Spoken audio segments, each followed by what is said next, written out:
Hey everybody, and welcome to an unbelievable episode of Wild Ride with Steve-O. What can I say? We are on a roll. It's Super Bowl Sunday this weekend, and we have none other than the undisputed greatest wide receiver of all time, Jerry Rice. Man, that's something else, dude. I mean, we're on a roll, dude. So let's get into it because this is incredible. Ladies and gentlemen, Jerry Rice. Yeah, dude. Oh, man. Yeah! What an Let's honor. go! First, I want to introduce you to my co-host, Scott Randolph. How's it going? And up at the front of the van, we've got the gorgeous Paul Brisky. Hello, Jerry. How are you? How about Oh, that? what's up? What's up, Paul? What's up, Let's dude? go, It's, baby. it's an Let's honor go. to talk to you. Do you Yeah. like the name Jesus in Cleats? Oh, that's a little scary. You know, okay, go ahead. Michael Irvin said that back in the day. Yeah. And Mike and I, we used to always follow each other. And if Michael had a good day and my day was not as good, I was pissed off. So that was that incentive for me to work a little bit harder the next week. And we sort of like we fed off each other. But then he said, Jerry, you like Jesus and cleats. I said, man, I don't know about that one now. Yeah, that's it. Now, I got to tell you, Jerry, man, I'm determined to really make an effort to not just kiss your butt this whole time, but you're not making that easy, man. You're not making that easy, dude. We just did a Google search. We asked Google, who is the greatest wide receiver of all time, okay? And keep in mind that when it comes to basketball, there's debate, man. When it comes to, Even to quarterbacks in the NFL. yeah, there's debate. There's no debate, man. Google said Jerry Rice is Undisputed. Google said Jerry Rice is the undisputed. That's scary. There's no debate there. It's that now. That's scary. Yeah, not only are you the undisputed, but you got so many records as a wide receiver that you hold the record for having the most records. Oh, man, it's fantastic. And then not having any, bad information out there about you on or off the field. It's just an airtight ship with you, man, and an honor to do this, particularly right before the Super Bowl. But you know what? With all the records, with all the accolades, all of that, it was because of my teammates. All right. Football is a team sport. And I had a great group of guys that put me in a position where I could be successful on the football field. The greatest quarterback, Joe Montana. Then Steve Young. Receiver, John Taylor. Brent Jones, Roger Craig. All of these guys. And we worked together as a group. As like almost just like an engine together. Right. And if I was not catching the ball, if I'm blocking, I'm trying to spring Roger Craig so he can go 60 to 80 yards. So we sort of like complemented each other. And I think that's why I was able to put up such big numbers is because of my teammates. Well, The humble goat over here. that's the most Jerry Rice answer. We're not worthy. right. Now that's epic. And what fascinates me is I look back at the history of the NFL, the dynasty of the Dallas Cowboys in the early 90s, when it was just a just chaotic just mess of cocaine and alcohol, and all these guys are partying all night. What are you talking about? Well, I mean, it's well documented, Jerry. It's well documented that these guys weren't even getting any sleep before the game. They were partying like crazy, and I wonder, like, if Jerry Rice happened to be a part of that squad, what would that have looked like? I mean, Well, it wouldn't have been good. I can assure you on that. But God, man, I was one of those guys. I was really shocked when I first came into the NFL because I remember training camp in Rockland, Sacramento. And as a rookie, first time walking in the locker room, and I looked over and I noticed that Freddie Solomon and also Fred Dean, they would go into this little closet, this janitor closet, and they would smoke cigarettes. And I was like, how could you be an athlete and you smoke cigarettes? So that left a mark on me. I was like, wow, I can't believe that. Because, I was one of those well-conditioned guys that was all about being in the best shape that you could be in and always performing at a very high level. And I think that's the reason why I played for over 20 years, because I watched everything that I put in my body, and it's like my body is like my engine. Yeah. And it's like every day, the way I practice, it was always 100% because I was conditioning myself in a game situation where the fourth quarter, when everything is on the line. Yeah. Now everybody's tired. You hear about Michael Jordan, you hear Larry Bird, all of these guys, LeBron James, Steph Curry. They want to take that last shot. They want to be the one to win that football game, and that's the way I looked at football. I mean, they want to be the one to win that game, and that's the way I look at football. I wanted to be that guy in the fourth quarter where I was in such great shape that I could still perform at a very high level. Well, not just and that. That's how I condition myself. Yeah, not just that, but you get to the fourth quarter and now you're stepping it up a notch. Now you're hitting your stride, and that's some incredible Just stuff. getting warmed man. up. I mean, yeah, it's And guys, my teammates, and the opposing players that I went against, they thought I was crazy because fourth quarter you're tired. So Yeah. I'm bouncing around. I'm jumping around. Like, hey, look, I'm ready to go now. You know what Yeah. I'm saying? Hey, because I wanted my fourth quarter to be just like my first quarter. yeah. So it was all about my conditioning, and I think that just gave me longevity for so many years. I mean, how much of that was truth, and like how much of that was like getting inside the other player's head?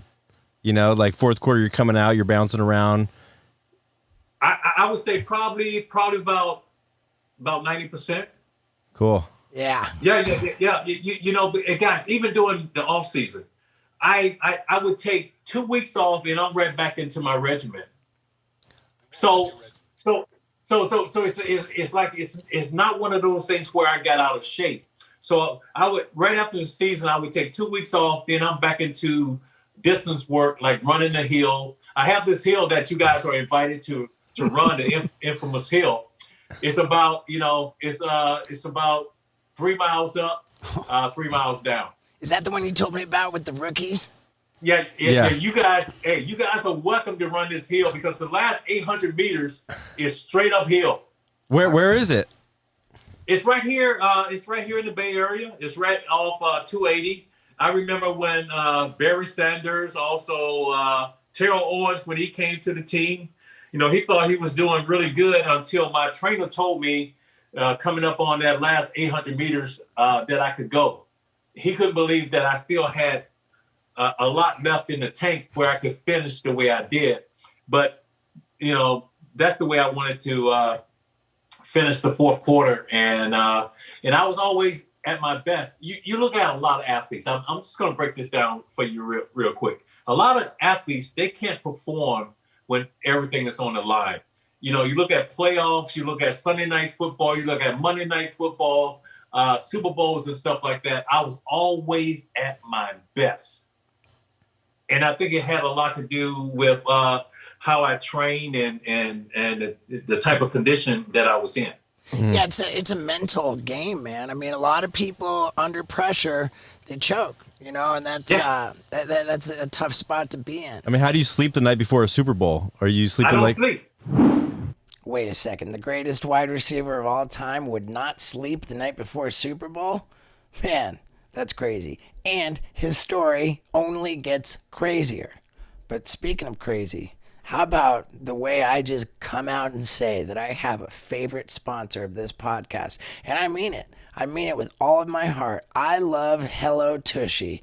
like more than every other sponsor of this podcast, and I'm crazy to say that. What is it? Hello Tushy. They make bidets. When you order them, they come in a small, lightweight box that's very easy to figure out.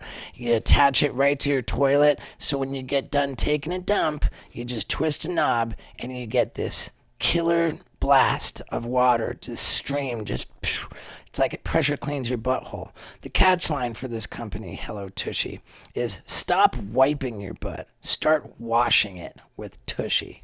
I mean, I just love the product. I love the way the company just unapologetically posts the most crass, clever, just awesome stuff on their social media. I love following them on social media.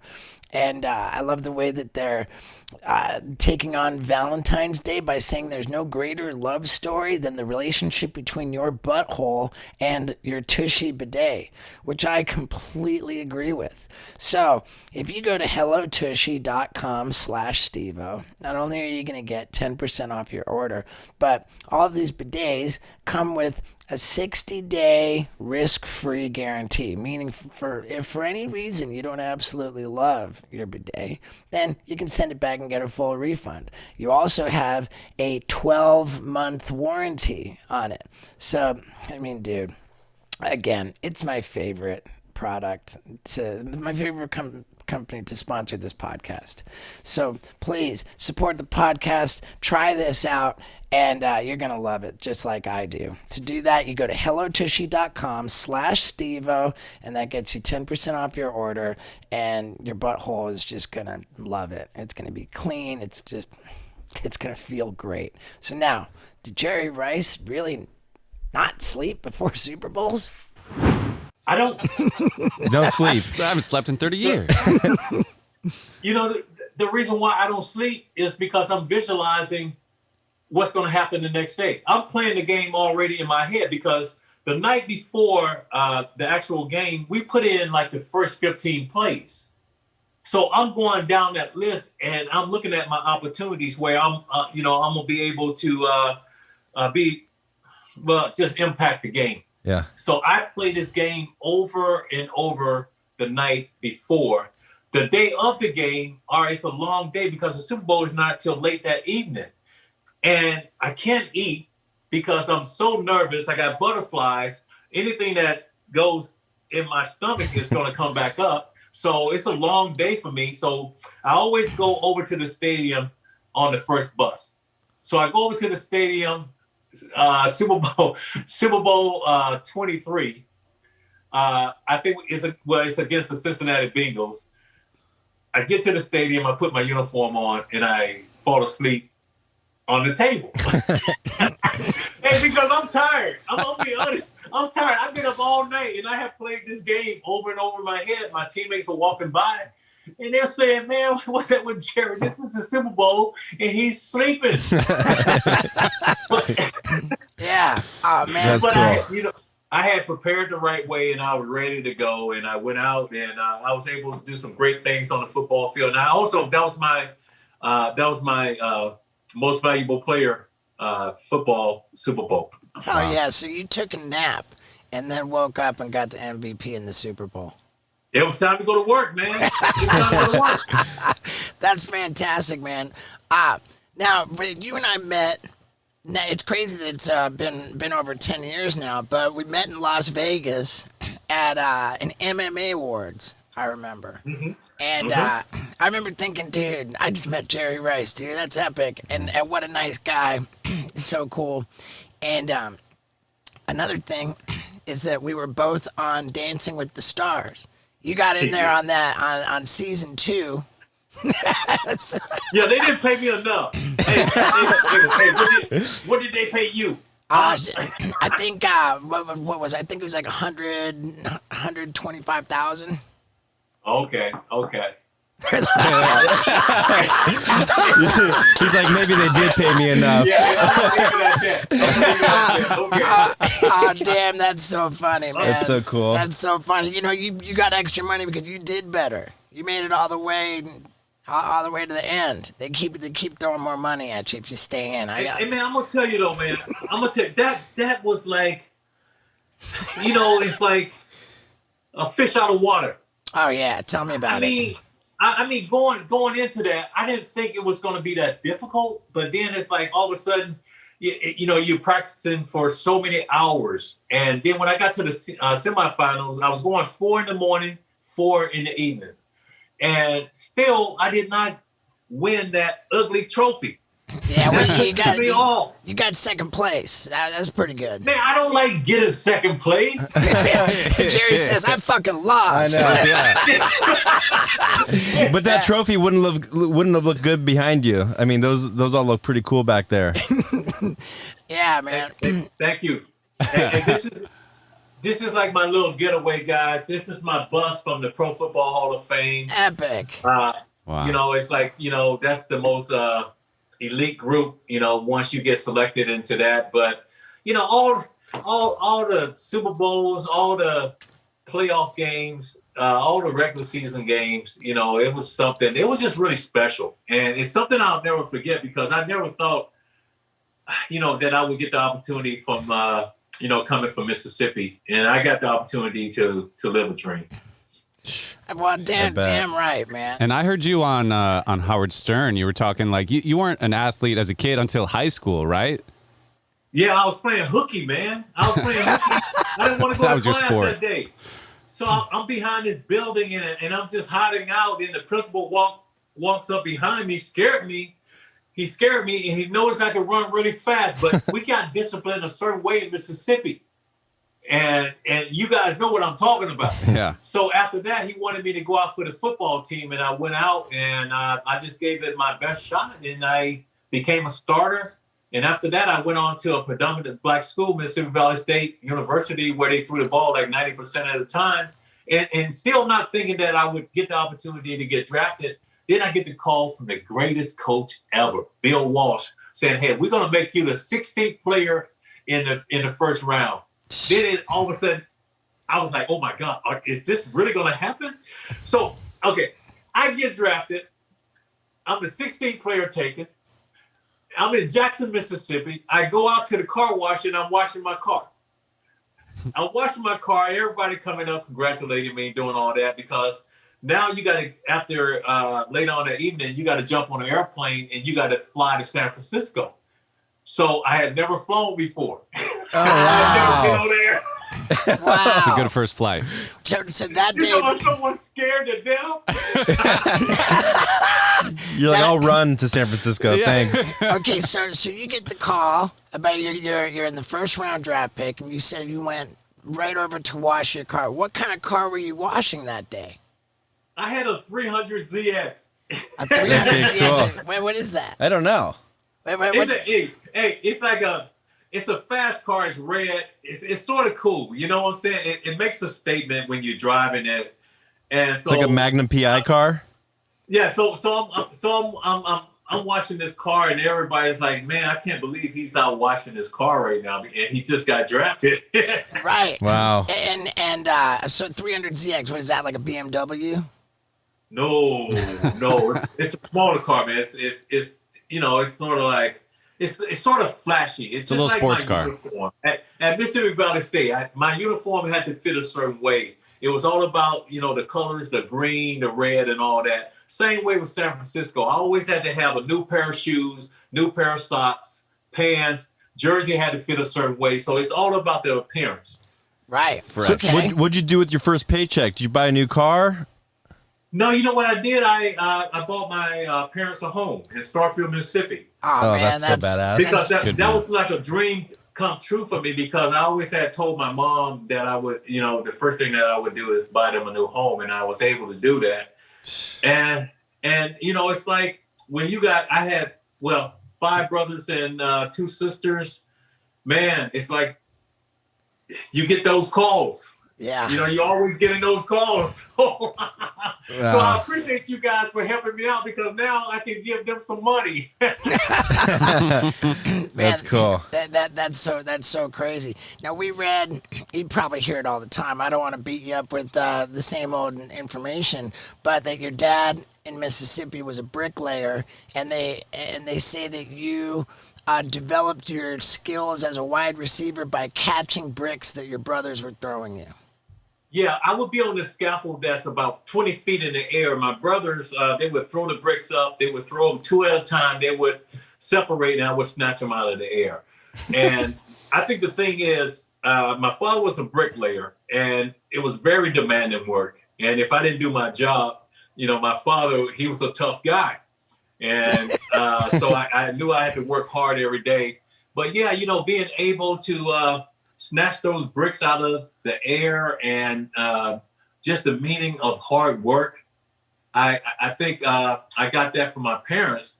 And then once I got to the NFL, I already had that drive. Yeah. I mean, I was going to outwork you. I might not be the most talented guy, but my route running, because I used to watch Dwight Clark, Freddie Solomon, how those guys would come out of their routes and get separation. It's like route running for me is like, I want to be able to go full bore 100% and come out of my route in 2 steps. So it's almost like you're dropping your hips, you're dropping everything, and you're not making all those choppy steps. Because if you make too many choppy steps, defensive back's going to be able to break on the ball, and they're going to take it the other direction. So my thing was all about my route running, being able to drop my hips and come out of my cuts, like I wanted to. Yeah. Are you talking crap the whole time, or are you keeping pretty quiet when you're on the field? Oh, no. I'm a quiet guy. I don't talk noise or anything. But if a defensive back is talking noise at me, the best way to get back at him is to score a touchdown on him. Sure. Then you score another touchdown on him. Yeah. Then you score another touchdown on him. Yeah. Actions speak louder than words. Who is the best crap talker in the NFL? God, you know what?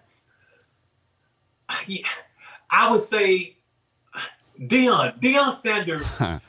He could make it seem like he's your best friend, but then it's like all of a sudden, if you fall for that, then he tries to take advantage of you. So I remember one game in Atlanta. He was with the Atlanta Falcons, and we had broke the huddle at the line of scrimmage. He wanted to shake my hand.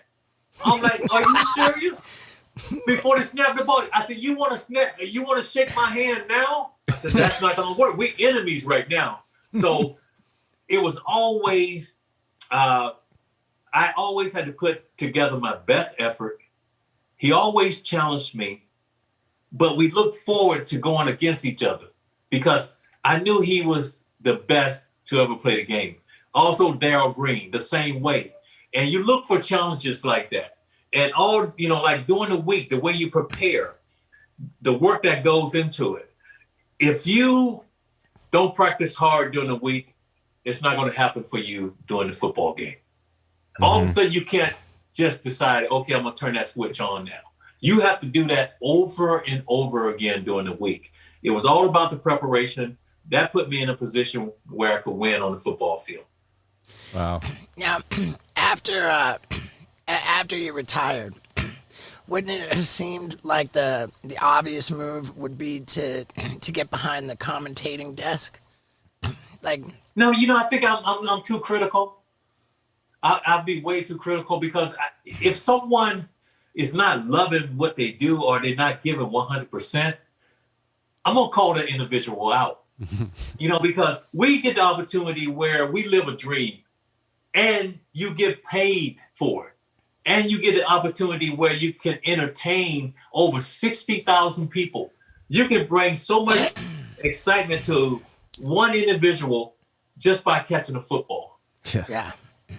I mean, cool. That's something special. I mean, that just tells me that you would have been even better at commentating.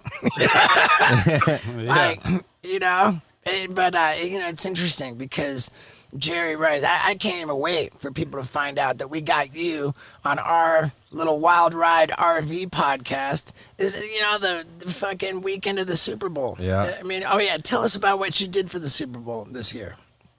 Man, I'm gonna tell you, you're catching burritos. You're pretty good at burritos. Frito-Lay with Marshawn Lynch. I mean, that's a real cool commercial because they just let Marshawn do whatever the hell he wants to do. Mm-hmm. And I love it. Yeah. So, doing that, then the burrito catch, that was the last catch for me, over 100 yards. That thing was so high in the air and it felt like a brick when it hit my hand. And God, the thing about that too is that 1,549 receptions. That was 1,550. Catching a burrito. That felt like a brick. Yeah. How crazy is that? Back And to it your was roots. like a brick, but it was very challenging, and I knew I needed to make that catch. We were at this high school, and everyone still social distance. They did all of that, but people they heard, the word got around that I was at the football field, so people started to come out. So they were standing up against the fence away from me, and I knew I had to make that catch for them, and I was able to do it in about 8 tries. Wow. It's cool. Now that catching the burrito is a different commercial than the Frito-Lay? Oh, yes. It's yes, a it is. Postmates. Right. Yes, it is. That's the Postmates commercial. And then we got the Frito-Lay commercial. Yeah, with Marshawn Lynch. And it brought a lot of quarterbacks. It had the Mannings. Deion Sanders. It had, Terry Bradshaw. Was Montana there? Buff, Deion Sanders, all of that. And had Montana in there. Montana and I, we just rehashing some old times. You know what, Joe, man, I'm going to tell you something about Joe. We were like just Dorito chips, just trying to make field goals, just plucking it with our finger and stuff like that. Joe doesn't want to lose. I mean, okay, I'm like, Joe, I played with you, man. We're cool, okay? I played with you. I felt like I needed goggles or something like that because he was trying to put my eye out. Yeah. I mean, this guy, his accuracy is still there. So, we had a fun time just doing that commercial too. That's cool. Yeah, Wow. dude. You have any predictions for the Super Bowl? I think it's going to be a great football game. And guys, who would have thought this? I mean, Tom Brady leaves the Damn. Patriots, goes to Tampa Bay, takes that team to the Super Bowl. Also, they're the host team. First time in history, 10th Super Bowl. This is his opportunity for his 7th Super Bowl ring, over 90,000 yards passing, over 600 touchdowns or more, over 44 playoff games, and he's 43. Yeah. That's crazy. Patrick Mahomes Yeah. can make every throw. He could be Michael Jordan. He can look you off and still throw the ball to you. He got great weapons in Tyreek Hill, Kelsey, and all of those guys. And I think it's going to be a very high-scoring game. But if I had to pick someone, I don't know. Well, It can go either way. the line, last I saw, favored Kansas City Chiefs by 3 points. So it's But close. It doesn't matter. I'm going to tell you, because the thing is, once you get to the Super Bowl, anything can happen. The team that prepares the best way, that's more focused and ready to play, is going to win that football game. Now, will that be the Chiefs or the Bucks? I can't tell you, but it's all about the preparation. Super Bowl 23, the preparation against the Bengals. 24 against the Broncos. Then Super Bowl 29 against the Chargers. We prepared a certain way. We knew that we were ready to play, and now you got to take that to the football field. Yeah. I would assume the mental game is huge for that. And if you think about Tom Brady, he's been in so many Super Bowls, but the rest of that Buccaneers team hasn't necessarily played in all these Super Bowls. So they might be like, oh, it's the Super Bowl, and maybe, Choke blow under it. pressure. Yeah. I talk about that it factor a lot. Tom Brady got that it factor. Yeah. Patrick Mahomes got that it factor. They make everybody better around them. And I'm sure he's going to have that team ready. And the intensity, the speed of the game is going to go to a whole different level. This is everything here. This is why we play the game. And you hear guys say, well, I'm not going to let the Super Bowl dictate my career. I played professional football to win Super Bowls. And I would have been very disappointed if I hadn't, won a Super Bowl, and I was fortunate to win 3. Yeah. Yeah, how much do you think COVID would have affected like just playing in the Super Bowl without as many people in the audience? Would it not at all? It doesn't matter now. I understand the staple of the game will be for the fans to be in the stands to enjoy this, but the players know. The players are just like say the horses from the Kentucky Derby.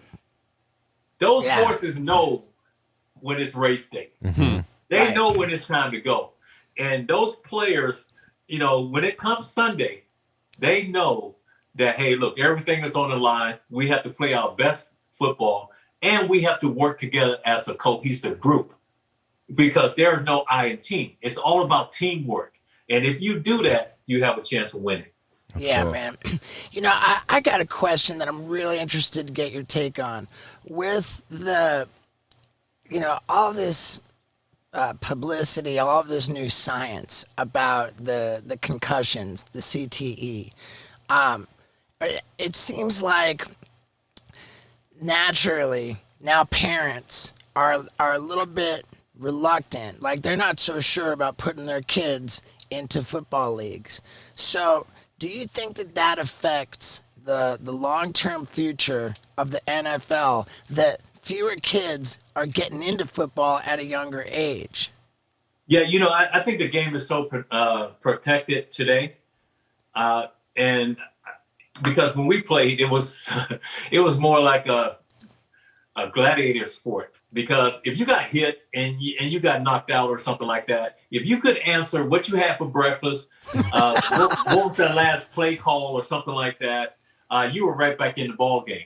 Now you look at what happens when a player might get concussed or something like that. They take his helmet, they take him into the tent, and they do all of that.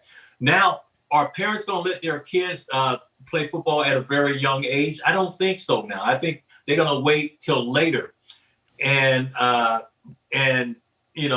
they're more developed, right? There's not going to be any Pop Warner and stuff like that. If it's Pop Warner, it's probably going to be flag football or whatever. Mm-hmm. I think the sport is in a better place now than it was back in the day because we were just out there trying to establish ourselves, and we knew that it was going to be a physical contest. You look at wide receivers now, after 5 yards, you can't put your hands on them anymore. I remember it used to be a fight all the way downfield. And if I was on the left side and the ball was being thrown to the right side, I was still getting hit on the backside. So you can't do that anymore. And I feel like the game is so much more well protected now. That's good. Do you think that somebody I was talking to is actually my fiance's brother, saying, we told him that we were going to talk to you, and it's just all caps. Jerry Rice is the man, and all this, and he had an interesting comment that Jerry played in a different era where they weren't throwing the ball the way they throw it today. Like, what does that mean? Like, are the quarterbacks throwing the ball different today? No, because it's the run pass option. It's all about the pass in the NFL now. The ball is in the air over 90% of the time. When I ran, when I played back in the day in my era, I probably got maybe 5 opportunities where the ball was being thrown my way, and I had to capitalize off that. Now you got guys getting over 10 or more opportunities. Right. So, the ball is in the air more. And I knew the importance of every ball that was thrown to me. So I was one of those guys. I didn't like dropping footballs. I could have a game where I had 5 receptions over, 150 yards. And if I dropped one, I would always think about that one. So I never had that perfect game. But yeah, I think in football today, these guys are getting more opportunities, and the ball is in the air like 90% of the time. So that's what my brother, my soon-to-be brother-in-law was saying, was that not only do you have all these records as a wide receiver, but that your records mean more because you caught so many more passes, got so many more receiving yards than now, where there's so many more receiving yards to get. Yeah, I get asked all the time. They said, "How many balls would you catch in the new era?" I never try to compare the two Right. because I played I played in an era where I mean you had to establish yourself on the football field. It was going to be a dogfight. If you went across the middle, you had linebackers and everything, linebackers trying to take your head off. So and knowing that knowing that defensive coordinators all week long. I mean, defensive defensive coordinators. They prepare to stop you all week. And when you're able to go out there during a football game and still be productive, knowing that they have prepared for you all week long, but they still can't stop you. That's gratifying to me. That showed me that, hey, look, all the work that I was putting in during the week is paying off for me. Yeah. That's cool. I have a question. I mean, I don't know that much about football, admittedly. Is there a reason that the game changed in that way, that went from a running game to a passing game? I think they wanted players from college to be able to get acclimated quicker because that's what they run in college, the run pass option. Okay. So now you get these guys graduate from college and go into the NFL. They're already ready to play and so they can be productive right from the start. Got you. Okay. Right. I just want to ask you, Jerry. This logo on your shirt looks like it's the same logo on your hat. Is that something that we need to tell people about? Is this a clothing line that people need to be purchasing? Yeah, this is my clothing line. This is my GOAT fuel, the greatest of all time. But the thing is, hey, no. Listen. Let me give you a backstory on it. But the greatest of all time doesn't just, it's just not for athletes. Like during this pandemic, the frontline workers, what you guys do, you guys are GOATs because it's like you guys are daring to be great. So that's my that's my belief behind GOAT Fuel. And I always wanted to put something out there that was a little bit healthier. And I think I have done that. We started this about a year ago. We have 4 flavors, and we got 4 more flavors that are going to come out later on. But in 20 years, man, it was all about what I put in my body. It's the same thing with GOAT Fuel. And you can go to goatfuel.com. That's GOAT Fuel. And what is GOAT Fuel? Is it an energy drink? An energy drink. So there's probably about 200 milligrams of caffeine. Woo.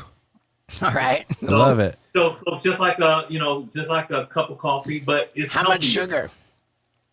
No sugar. Well, there you go. No sugar, no preservative. God, it's crazy because the thing that we really added in here that really make us different from any other energy drink is that we put in cordyceps mushrooms. We noticed that these ghosts in the Himalayas, that, they were running around, they had all of this energy and stuff like that. And we like, you know what? We did our research, so we decided to incorporate that into GOAT Fuel. And it's just all about the mindset. And I think with people coming out of this pandemic, they're going to watch everything that goes into their body. And they know, for me, my work ethic and what I stood for over the years, it was all about health. That's right. cool. So we're going to goatfuel.com to purchase ourselves some of these 4 flavors of energy drinks. Hey, buddy, you just give me the okay. We'll send it to you. I love it. Hell yeah. I love I'm it. try some. Yeah, dude, I love it, man. I'll get behind that. Are there any retail establishments that have it on the shelf? GNC. We also we get ready to do something with the UFC gyms. Yeah. Also, Mitchell Company. I got about 37 counties in Mississippi. That's cool. And this is really starting to catch on. And my thing too is like when I get up in the morning, it's all about my regimen, working out and stuff like that. And I like to inspire people. And a lot of my GOAT family, they're on board, man. They wait, because I like to respond back to them, say, hey, have a great day, GOAT. because it's not just about athletes, man. It's about what people trying to do in life. Right. And if I can inspire them to go out and be the greatest of all time on that given day, I feel like I have done my part. That's There cool. it is. And what about the clothing line, man? Now I kind of put it together that it's a goat. Yeah, you go to the website, then it has all of that right on there too. Oh, so- www.goatfuel.com. Goat Fuel. So that's the Goat Fuel clothing line that you're wearing Yes. right there. Yes. All right, man. And so you were pretty careful when we asked you predictions for the Super Bowl. You didn't go one way or another. Are you staying out of it? You don't want to pick a team. You don't have a favorite. No, you know what? Because I really don't know, to be honest with you, because I think once it gets to this level, you know, you have the experts. They always going to predict who they feel like is going to win, and they're like supposed to be the experts, Right. And they end up wrong. Right, but it's a different question. It's a different question from who do you think is going to win to ask you, who do you want to win? Who are you rooting for? Because what we have here this Sunday is old versus new. There's no two ways about it. You got the old Tom Brady, you got the young Patrick Mahomes. Yeah, but And I like both guys. I like the whole. They're Stay very- neutral. Hey, don't try to put that pressure on me. Okay? It's a very diplomatic, classy answer, Jerry Rice. That's and funny. I think I like both guys too. Part of me thinks, man, I don't want to see $500 million go to waste and let the young kid win. But then part of me thinks, dude, I'm an old guy myself. Go Right. Geezers, man. Go Geezers. TB12. I can Yeah. guarantee you one thing. Hey, I can guarantee you one thing. The team that prepares the right way, that's focused, have paid attention to detail, that team is going to win. So which team do you think prepared the right way? Well, here you got the Kansas City Chiefs. They're the defending Super You know Bowl what? champions. And where did the Bucks place last year? They make the I would have playoffs. to go. Hey, I would have to go and practice with both teams. Awesome, funny. man. Well, hey, I'll tell you what. I'm actually going to be in Tampa because my buddy Shaquille O'Neal is flying me out there to be a part of this Shaq Bowl. So everybody listening, I want you to tune in to the Shaq Bowl to watch me and all kinds of celebrities mess around, and that's the pregame show. And then we got, of course, the Super Bowl, 6 p.m. Eastern, and be watching for Jerry Rice's 2 commercials, right? Is it just 2 commercials? Yeah, it's just that big Frito-Lay. Okay, Commercial. but what about Postmates? That's where you cut the burrito. Is that not a... Well, you know, they started airing that a while. I don't know if they're going to take it to. I don't know if they're going to. I don't know if they Gotcha. have. If they got that kind of money. I'm just going to Stay neutral. Yeah. Neutral on that too. Right. Steve, and Steve has another buddy that wanted to say hi, and he was gushing about you. Oh, yeah, I do. My buddy Steve Austin, Stone Cold Steve Austin. He won. Are you serious? Yeah. Oh, man, that is so cool, man. Hey, let him know he's a goat, man. Oh, dude, I'm on an episode of his show. It's on the USA Network. This is coming up on February 15th. He's going to be actually the guest after you next week. We're putting you up tomorrow, my man. And then a week from tomorrow is Stone Cold Steve Austin. So we just talked to him, and he said, oh, man, tell Jerry Rice how much I respect his career, how much I love that guy. But in any case, man, it's been a real honor, Jerry. Thank you so much. Yeah. And Hey, thank you guys so much. All I ask is for you guys to make me look good, and that's it. But I don't think I'm we can. honored to have had the opportunity to be on the show with you, and all you guys are ghosts, man. Just keep on living your dream and just keep working hard. Okay? Oh yeah, Thank man. you so much. I don't think we could make you look bad, Jerry. And to everybody who's still listening, everybody who's watching, if you're not watching the Super Bowl this Sunday with a Goat Fuel drink in your hand, blowing wearing a it. Goat Fuel shirt, then you're just not doing it right. You're just not the goat. So get to appreciate that. goatfuel.com, man. Get over there and get yourself stocked up. Thanks, Jerry. Okay. My Peace, pleasure, Jerry. guys. Thank you so Thanks, much, Jerry. man. All right. Everybody shush it. Now, was that awesome or what? For God's sakes, the undisputed greatest of all time. And I don't know what else to tell you. Like, I spilled the beans. Next week is Steve Austin, Stone Cold Steve Austin. Dude, we're on a roll, man. Everybody chill out. They're telling, yeah, everybody's excited for the Super Bowl around here. They're telling me that it's time for some treatsies. Yay! Hey, everybody, thanks for watching.